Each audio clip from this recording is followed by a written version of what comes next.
Assalamualaikum warahmatullahi wabarakatuh.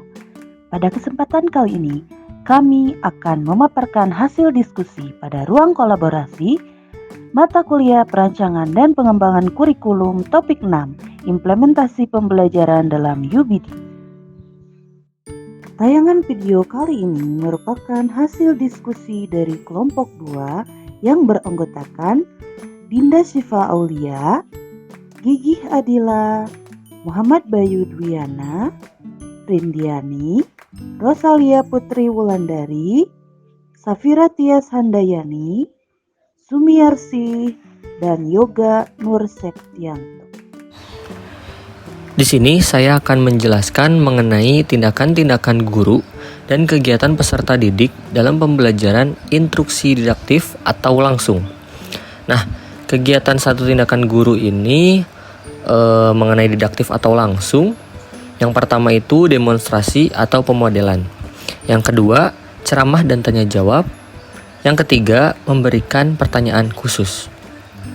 Nah, kegiatan tindakan guru yang sering dilakukan memang secara langsung atau didaktik ini yang sudah disebutkan tadi. Mengenai metode demonstrasi adalah metode mengajar dengan cara memperagakan barang, kejadian, aturan, dan urutan melakukan suatu kegiatan, baik secara langsung maupun melalui penggunaan media pengajaran yang relevan dengan pokok bahasan atau materi yang sedang disajikan. Hal ini disampaikan oleh Muhyiddin Syah pada tahun 2008 dalam bukunya halaman 22. Metode ceramah itu sendiri adalah cara umum yang digunakan untuk menyampaikan pelajaran kepada peserta didik atau mempraktikkan teori yang telah dipelajari dalam rangka mencapai tujuan belajar. Hal ini disampaikan oleh Fred Percival dan Henry Ellington pada tahun 1984 dalam buku Rianto pada tahun 2006 halaman 6. Dan tanya jawab. Metode tanya jawab adalah sebuah cara menyajikan pelajaran yang berbentuk pertanyaan yang akan dijawab baik oleh guru maupun siswa. Hal ini disampaikan oleh Darmadi pada tahun 2017. Memberikan pertanyaan khusus. Nah, kegiatan siswa yakni menerima dan menanggapi, berupa mengamati, mencoba, berlatih, memperbaiki, mendengarkan, menonton, mencatat, bertanya, menjawab, dan memberikan tanggapan. Nah, kelompok kami sering memilih kegiatan guru seperti instruksi, demonstrasi, ceramah, tanya jawab, dan memberi pertanyaan khusus karena cara ini efektif untuk langsung menyampaikan pengetahuan kepada peserta didik. Demonstrasi dan ceramah membantu mereka melihat dan mendengar materi dengan lebih jelas. Sementara pertanyaan khusus mendorong mereka berpikir lebih dalam. Sementara itu, untuk kegiatan peserta didik seperti mengamati, mencoba, berlatih, mendengarkan, menonton, dan bertanya, kelompok kami pilih karena ini memungkinkan mereka terlibat aktif. Dengan mencoba dan berlatih, mereka memperdalam pemahaman mereka, sedangkan mendengarkan dan menonton membantu mereka menyerap informasi. Bertanya dan berjawab memungkinkan mereka untuk berdiskusi dan membagikan pemikiran mereka. Dengan begitu, kedua kegiatan ini saling mendukung untuk membuat pembelajaran menjadi lebih baik bagi peserta didik.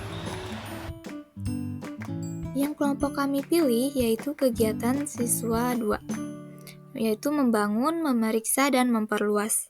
Yang diantaranya yang pertama membandingkan, induksi, tentukan, dan digeneralisasikan. Yang kedua berkolaborasi, mendukung orang lain dan mengajar. Yang ketiga mendengarkan, pertanyaan, pertimbangkan dan jelaskan. Yang keempat, hipotesis, kumpulkan data dan analisis. Yang kelima, visualisasikan, hubungan dan hubungan peta.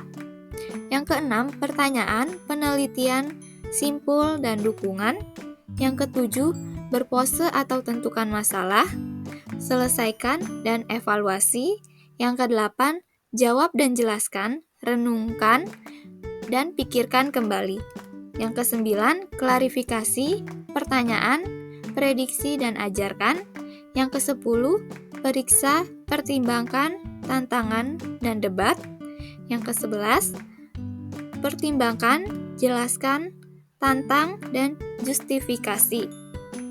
Yang ke-12, brainstorm, mengatur, menyusun, dan merevisi. Baik, selanjutnya, kegiatan mana yang sering Anda lakukan? 1, 2, atau 3? Mengapa Anda memilih kegiatan tersebut? Jelaskan. Yang ke-1, kegiatan tindakan guru yang sering dilakukan ialah instruksi didaktik atau langsung berupa demonstrasi atau pemodelan. Metode demonstrasi adalah metode mengajar dengan cara memperagakan barang, kejadian, aturan, dan urutan melakukan suatu kegiatan, baik secara langsung maupun melalui penggunaan media pengajaran yang relevan, dengan pokok bahasan atau materi yang sedang disajikan.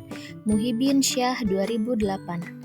Yang kedua, metode ceramah itu sendiri adalah cara umum yang digunakan untuk menyampaikan pelajaran kepada peserta didik atau mempraktikkan teori yang telah dipelajaran dalam rangka mencapai tujuan belajar. Fred Perikal dan Henry Ellington 1984 dalam Rianto 2006. Metode tanya jawab adalah sebuah cara menyajikan pelajaran yang berbentuk pertanyaan yang akan dijawab baik oleh guru maupun siswa. Darmadi 2017, serta memberikan pertanyaan khusus. Kelompok kami sering memilih kegiatan guru seperti instruksi, demonstrasi, ceramah, tanya jawab, dan memberi pertanyaan khusus, karena cara ini efektif untuk langsung menyampaikan pengetahuan kepada peserta didik. Demonstrasi dan ceramah membantu mereka melihat dan mendengar materi dengan lebih jelas, sementara pertanyaan khusus mendorong mereka berpikir lebih dalam. Sementara itu, untuk kegiatan peserta didik seperti mengamati, mencoba, berlatih, mendengarkan, menonton, dan bertanya, kelompok kami pilih karena ini memungkinkan mereka terlibat aktif.